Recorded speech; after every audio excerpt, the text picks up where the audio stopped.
لا الہ الا اللہ ہو محمد الرسول اللہ۔ رمضان المبارک اسلام کا نہایت بابرکت، مقدس اور عظیم مہینہ ہے۔ یہ وہ مہینہ ہے جس میں اللہ تعالیٰ نے قرآن مجید نازل فرمایا اور اسی مہینے میں روزے فرض کیے گئے۔ روزہ اسلام کے 5 ارکان میں سے ایک اہم رکن ہے اور اس کی فرضیت اللہ تعالیٰ کی ایک عظیم حکمت اور روحانی تربیت کا نظام ہے۔ سب سے پہلے ہم یہ سمجھتے ہیں کہ روزہ صرف امت محمدیہ پر ہی فرض نہیں کیا گیا تھا، بلکہ اس سے پہلے کی امتوں پر بھی روزے فرض تھے۔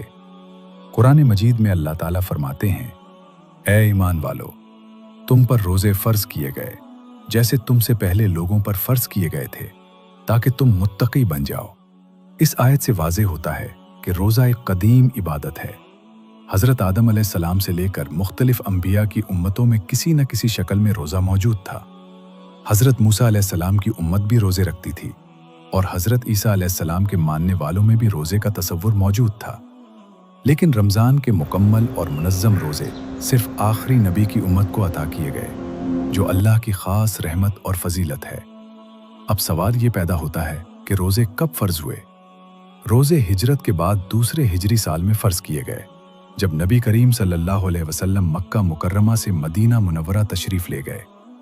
مکہ کے زمانے میں مسلمانوں پر بہت ظلم و ستم تھا، وہ کمزور تھے اور ایمان کی بنیادی تربیت دی جا رہی تھی۔ اس وقت زیادہ احکام فرض نہیں کیے گئے تھے، کیونکہ اللہ تعالیٰ اپنی امت پر آسانی چاہتا ہے۔ جب اسلامی معاشرہ مدینہ میں مضبوط ہوا، مسلمانوں کو آزادی ملی اور دین کا نظام قائم ہوا، تب اللہ تعالیٰ نے رمضان کے روزے فرض کیے۔ یہ حکم قرآن مجید کی سورۃ البقرہ میں نازل ہوا۔ اس طرح روزہ ایک تدریجی حکمت کے ساتھ فرض کیا گیا، نہ کہ اچانک۔ رمضان کا مہینہ خود بھی ایک تاریخی اور روحانی اہمیت رکھتا ہے۔ یہی وہ مہینہ ہے جس میں قرآن پاک کا نزول شروع ہوا۔ لیلۃ القدر، جو 1000 مہینوں سے بہتر ہے، اسی رمضان میں آتی ہے۔ اسی وجہ سے رمضان کو عبادت، صبر اور اللہ کے قرب کا مہینہ قرار دیا گیا۔ اب ہم نبی کریم صلی اللہ علیہ وسلم کی زندگی میں رمضان کی کیفیت کو سمجھتے ہیں۔ رسول اللہ صلی اللہ علیہ وسلم رمضان المبارک کا بے حد احترام کرتے تھے اور اس کا شوق سے انتظار کرتے تھے۔ جب رمضان آتا تو آپ صلی اللہ علیہ وسلم صحابہ کرام کو خوشخبری دیتے کہ ایک بابرکت مہینہ تمہارے پاس آیا ہے۔ اس مہینے میں جنت کے دروازے کھول دیے جاتے ہیں، جہنم کے دروازے بند کر دیے جاتے ہیں اور شیاطین کو قید کر دیا جاتا ہے۔ نبی کریم صلی اللہ علیہ وسلم کا رمضان کا معمول عام دنوں سے مختلف ہوتا تھا۔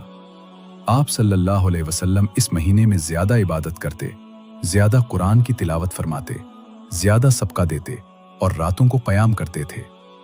حضرت جبرائیل علیہ السلام ہر رمضان میں نبی صلی اللہ علیہ وسلم کے ساتھ قرآن کا دور کرتے تھے، جو اس بات کی علامت ہے کہ رمضان اور قرآن کا گہرا تعلق ہے۔ نبی صلی اللہ علیہ وسلم روزہ صرف ظاہری بھوک اور پیاس کا نام نہیں سمجھتے تھے، بلکہ اس کی روحانی حقیقت کو بیان فرماتے تھے۔ آپ صلی اللہ علیہ وسلم نے فرمایا کہ جو شخص جھوٹ، غیبت اور برے اعمال نہیں چھوڑتا، اللہ کو اس کے بھوکا پیاسا رہنے کی کوئی ضرورت نہیں۔ اس حدیث سے معلوم ہوتا ہے کہ اصل روزہ زبان، آنکھ، دل اور نفس کا روزہ ہے۔ اب ہم روزے کی روحانی حکمت اور راز کو سمجھتے ہیں۔ اللہ تعالیٰ نے روزہ اس لیے فرض کیا تاکہ انسان کے اندر تقویٰ پیدا ہو۔ جب ایک انسان سخت گرمی میں تنہائی میں بھی پانی نہیں پیتا تو یہ اس کے ایمان کی سچائی کو ظاہر کرتا ہے۔ روزہ انسان کو یہ سکھاتا ہے کہ اللہ ہر وقت دیکھ رہا ہے۔ روزہ نفس کی تربیت کا سب سے طاقتور ذریعہ ہے۔